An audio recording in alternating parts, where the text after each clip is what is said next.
Olá, tudo bem? Tamar aqui. Como podemos orar e ter resposta para a nossa oração? Existe alguma coisa que você possa fazer que vai te ajudar a orar de maneira mais eficaz? Existe. Fique comigo até o fim deste vídeo e vou te passar algumas informações importantíssimas que vão te ajudar na sua oração. Se ainda não se inscreveu aqui no canal, se inscreva. Basta clicar aí no botão inscrever-se logo abaixo do vídeo. Clique aí no sininho e escolha a opção Todas, para ser avisado todas as vezes que publicarmos uma mensagem do céu para a sua vida. Se ainda não me segue no Instagram e no Facebook, me siga lá. Aqui mesmo, na capa do canal, você encontra os links. Já deixa o seu like, clicando aí no joinha, no gostei, para avisar o YouTube que esta mensagem é de Deus, faz bem para as pessoas e assim Ele envia para mais gente.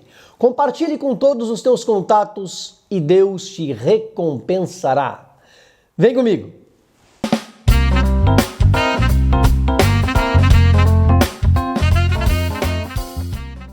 A oração tem um poder muito grande. Se não tivesse, a Bíblia não estava recheada de exemplos de pessoas que oraram e Deus lhes respondeu. Pessoas que viviam em constante oração, como por exemplo, Ana, Jonas, Elias, Josué, Davi, Ezequias, Isaías, Josafá, Jabes, Daniel, Paulo, Jesus, e Deus não mudou. Ele continua ouvindo e respondendo às nossas orações. A Bíblia relata em Atos capítulo 9 que Saulo era um ferrenho perseguidor dos cristãos. Ele tinha prazer em ver os seguidores serem presos e mortos. Quando Estevão foi apedrejado, as vestes dele foram depositadas aos pés de Saulo. Ele era tão perseguidor da igreja que a Bíblia diz que ele voluntariamente dirigiu-se ao sumo sacerdote e pediu-lhe autorização para prender qualquer cristão que encontrasse pelo caminho. Por que ele fez isso?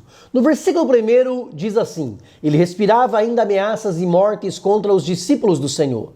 Mas enquanto ele está no caminho para Damasco, ele é cercado por um resplendor de luz do céu, cai no chão. A Bíblia não fala que ele caiu do cavalo, porque não fala que ele estava em um cavalo. Pode ser que sim, pode ser que não, mas ele caiu no chão e ouviu Jesus falando com ele, sem saber que era Jesus. O Senhor Jesus lhe perguntou: Saulo, Saulo, por que me persegues? Note que Jesus não perguntou: por que você persegue o meu povo, os meus seguidores? Não. Ele perguntou: por que você me persegue? Porque quem persegue os cristãos persegue a Jesus e ele defende os seus seguidores. Saulo então pergunta: quem é, Senhor? Jesus lhe respondeu: eu sou Jesus, a quem tu persegues. Saulo começa a tremer e assustado pergunta: Senhor, que queres que te faça? Jesus lhe disse: levanta-te, entra na cidade e lá te será dito o que é para você fazer. Os homens que estavam com ele pararam espantados, ouvindo a voz, mas não vendo ninguém. Saulo levantou-se, completamente cego pelo resplendor de luz. O levaram pela mão a Damasco e ele ficou 3 dias sem ver, sem beber e sem comer. Em Damasco havia um discípulo de Jesus chamado Ananias, o qual tinha intimidade com Deus. O Senhor lhe disse em visão: levanta-te, vai à rua chamada direita, vai na casa de Judas e pergunta por um homem de Tarso, o nome dele é Saulo. Ele, Saulo, está orando. E ele viu um homem chamado Ananias que entrava e colocava sobre ele a mão e ele voltava a enxergar. Ananias relutou e disse ao Senhor: eu tenho ouvido a respeito deste homem, tem feito muitos males aos teus santos em Jerusalém e tem autorização para prender todos que invocam o teu nome. Mas o Senhor lhe disse: vai, porque este Saulo é para mim um vaso escolhido para levar o meu nome diante dos gentios e dos reis e dos filhos de Israel. E eu lhe mostrarei quanto deve padecer pelo meu nome. Ananias foi, colocou as mãos sobre Saulo e o chamou de irmão, dizendo: Irmão Saulo, o Senhor Jesus, que te apareceu no caminho por onde vinhas, me enviou para que tornes a ver e sejas cheio do Espírito Santo. E logo lhe caíram dos olhos como que umas escamas e recuperou a vista. E levantando-se, foi batizado. Comeu, foi confortado, ficou alguns dias com os discípulos de Damasco. E no versículo 20 diz assim: E logo nas sinagogas pregava Jesus, que este era o Filho de Deus. Quando Saulo teve o encontro com Cristo, ele ficou cego. Os fundamentos daquilo que ele acreditava, da sua religião, a respeito de Jesus, foram abalados. Ele não estava entendendo o que estava acontecendo. Talvez você esteja vivendo um momento parecido, um momento assim. Talvez não esteja compreendendo de verdade o que está acontecendo na sua vida e em volta de você. Mas faça o que Saulo fez. Sem entender o que estava acontecendo, acabara de ter um encontro com Jesus, ele foi para a oração. A Bíblia não conta o que Paulo falou com Deus, o que ele falou com Jesus, mas o certo é que ele estava arrependido porque o Jesus que ele não acreditava que fosse o Messias era realmente o Filho de Deus. E o que ele havia feito? Perseguido, prendido, colaborado diretamente na morte de seguidores do Filho de Deus. Saulo sabia que o que ele havia feito era muito grave. Tanto que mesmo depois de transformado em Paulo, apóstolo dos gentios, ele reconhece na primeira carta a Timóteo, capítulo 1, versículo 15, Cristo Jesus veio ao mundo para salvar os pecadores, dos quais eu sou o principal. Ele sabia que havia sido o pior dos pecadores na sua concepção. Ele se humilhou, mas sabia também que onde o seu pecado havia sido abundante, a graça perdoadora de Jesus superabundou. Por isso, ele continuou dizendo nos versículos 16 e 17, Mas por isso alcancei misericórdia, para que em mim, que sou o principal dos pecadores, Jesus Cristo mostrasse toda a sua longanimidade, para exemplo dos que haviam de crer nele para a vida eterna. Ora, ao Rei dos séculos, imortal, invisível, ao único Deus, seja honra e glória para todo sempre. Paulo orou ao Senhor em humilhação, reconhecendo os seus pecados e alcançou o perdão pela graça. Todos nós somos pecadores, mas o apóstolo do amor, João, escreve na primeira carta, no capítulo 1, versículos 8 a 10. Se dissermos que não temos pecado, estamos nos enganando a nós mesmos e somos mentirosos e estamos fazendo Jesus de mentiroso. Mas, se confessarmos os nossos pecados, Ele é fiel e justo para nos perdoar e nos purificar de toda injustiça, de toda maldade, de toda ilegalidade. Na oração, falando com Deus, você deve falar para o Senhor dos seus pecados, confessar a Ele os seus erros, se arrepender, pedir humildemente pelo perdão, e Ele te purificará de todo e qualquer pecado. Nessa oração, a primeira de Paulo ao Senhor Jesus, ele recebeu perdão, força, graça, conforto, renovo, fé, esperança e levantou-se como um homem transformado pelo poder de Deus para ganhar o mundo da sua época para Cristo. Paulo nunca mais parou de orar. Em Atos 16 e 16, ele está indo para a oração. Preste atenção, ele está indo para onde? Para a oração. Mas acontece um fato. Uma jovem que tinha o espírito de adivinhação, que dava grande lucro aos seus senhores, começou a seguir Paulo e os que estavam com ele. Ela estava dizendo a verdade, que eles eram servos do Deus Altíssimo. Mas Paulo percebeu que o espírito que falava na boca dela não era de Deus. Paulo expulsou o espírito em nome de Jesus Cristo e ele na mesma hora saiu. Por causa disso, os senhores daquela jovem, que usufruíam do lucro da adivinhação, enfureceram uma multidão contra Paulo e Silas e fizeram com que eles fossem açoitados e presos. Mas para onde Paulo estava indo? para a oração. Então, perto da meia-noite, encontramos ele fazendo aquilo que ele estava indo fazer, orando e cantando hinos a Deus juntamente com Silas. A prisão no caminho não impediu Paulo de orar. A igreja de Tessalônica, ele diz na primeira carta, no capítulo 5, versículo 17, orai sem cessar, continuamente, sem parar, sem se cansar, sem abandonar a oração. Para a igreja de Éfeso, ele escreve, por esta causa me ponho de joelhos perante o Pai de nosso Senhor Jesus Cristo, orando em todo o tempo, com toda oração e súplica no Espírito. Quem ora a Deus se levanta da oração, renovado, restaurado, consolado, fortificado. Quem ora se levanta da oração em paz com Deus, consigo mesmo, com o seu coração, com a sua mente, com o próximo. Quem fala com Deus torna-se mais feliz. Como então orar e ter resposta da parte de Deus? Primeiro, é preciso orar crendo, com fé em Deus. O escritor aos Hebreus, no capítulo 11, versículo 6, declara, ora, sem fé é impossível agradar a Deus, porque é necessário que aquele que se aproxima dele creia que ele existe e que é recompensador dos que o buscam.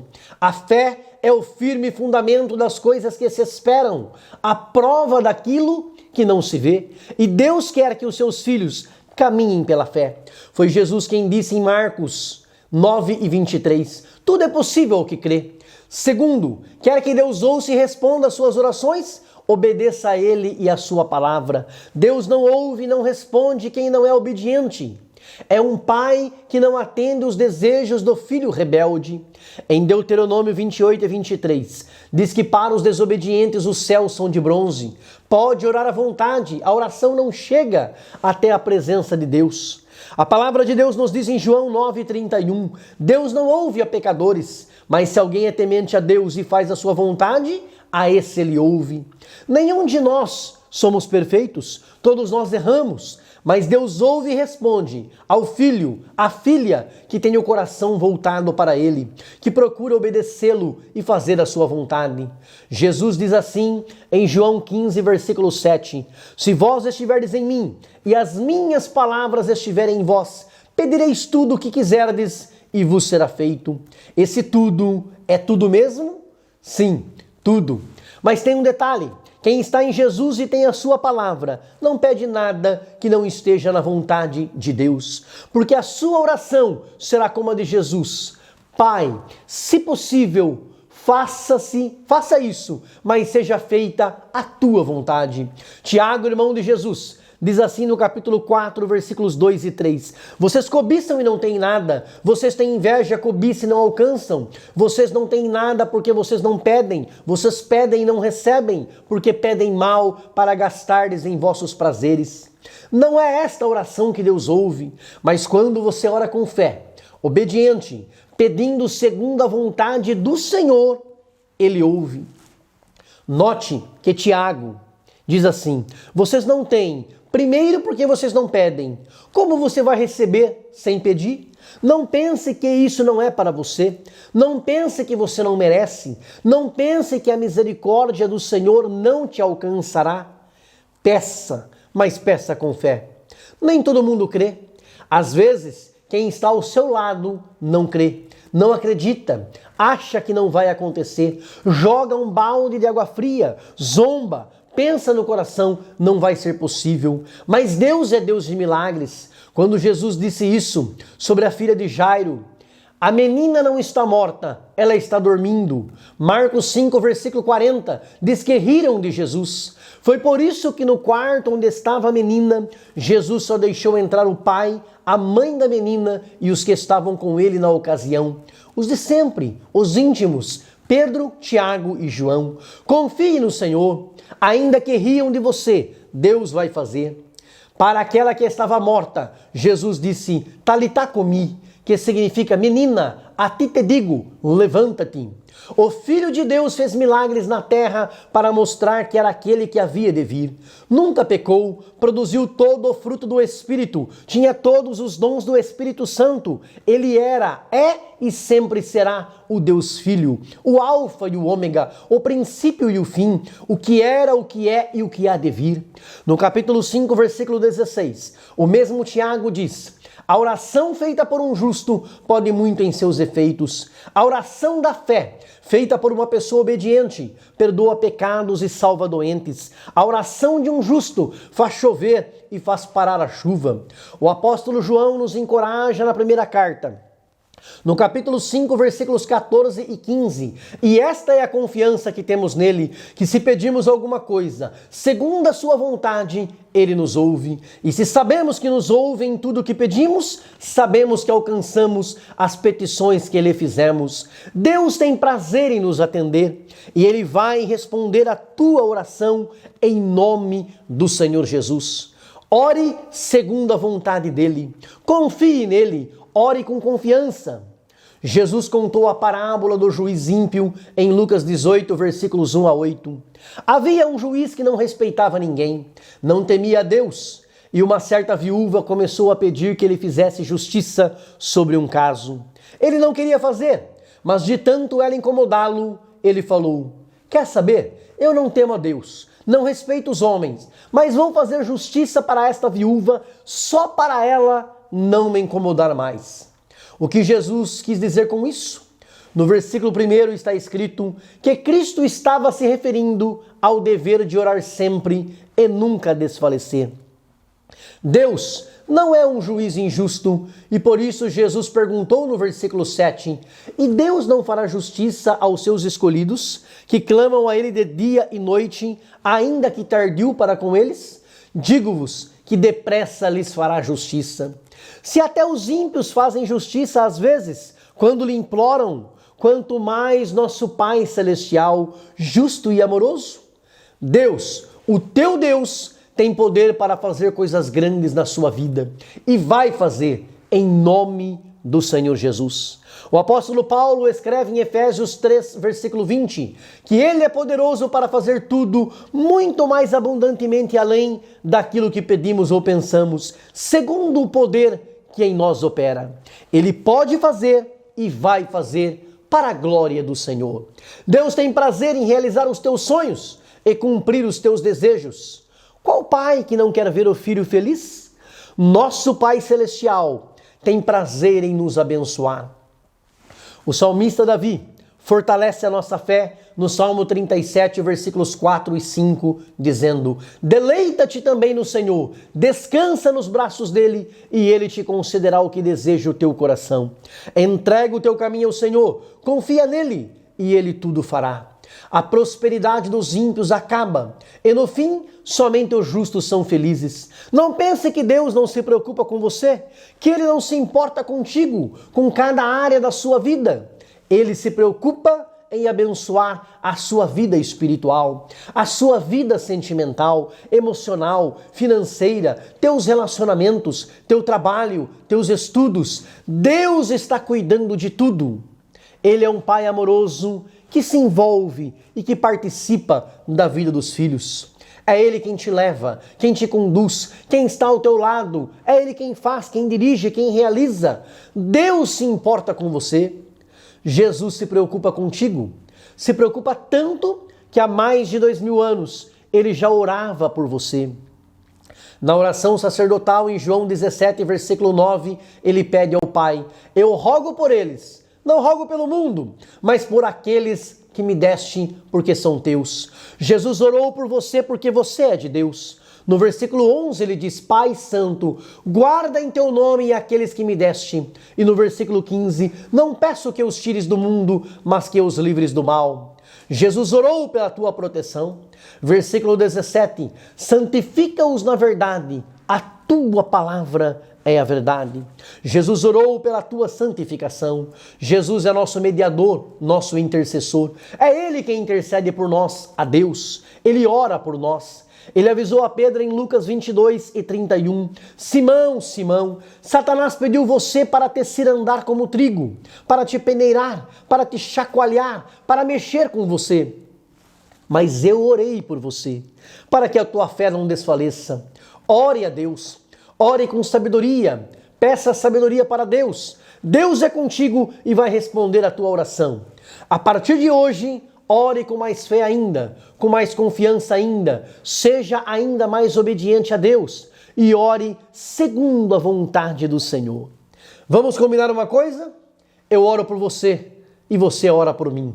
Juntos somos mais fortes. Oremos uns pelos outros. Ore para que esse vídeo alcance muitas pessoas, para que vidas se rendam aos pés de Cristo. Que a mensagem do Evangelho de Cristo, mais atual do que nunca, possa transformar vidas para a glória do nome do Senhor e para o engrandecimento do seu reino. Se você gostou desse vídeo, se você concorda que esta mensagem é de Deus, dá um like, clica no joinha e escreva no comentário eu concordo. Deus te abençoe. Grande abraço, beijo no coração.